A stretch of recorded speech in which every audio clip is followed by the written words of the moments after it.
ప్రధానమంత్రి గారి చేతుల మీదుగా జరుగుతూ ఉన్న రాజధాని శంకుస్థాపనకు కూడా ఆయన అటెండ్ కాలేదు. ఆఖరికి ప్రభుత్వం వైపు నుంచి ప్రధాన ప్రతిపక్ష నాయకుడికి ఆహ్వాన పత్రికని ఇంటికి తీసుకెళ్లిన కేబినెట్ మినిస్టర్లను కూడా తన గేటు దాటి లోపలికి రానివ్వాల. తన గేట్లో నుంచే తన అటెండర్ చేత సమాధానం చెప్పించి వెనక్కి పంపించాడు కేబినెట్ మినిస్టర్లను కూడా. అటువంటి ద్వేష వైఖరిని జగన్మోహన్ రెడ్డి 2019 ఎన్నికలకు ముందు ప్రదర్శించాడు.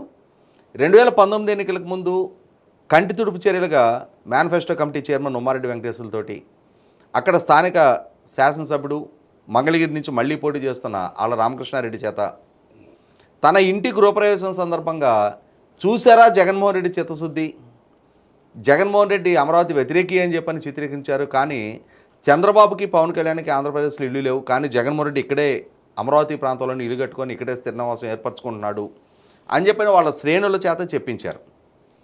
కానీ ఒక్కసారి ముఖ్యమంత్రిగా పదవి బాధ్యతలు చేపట్టిన తర్వాత ఆయన ప్రభుత్వం ఆయన కేబినెట్ ఎలా వ్యవహరించింది అనేది ప్రజలకు ఒక స్పష్టత ఉంది.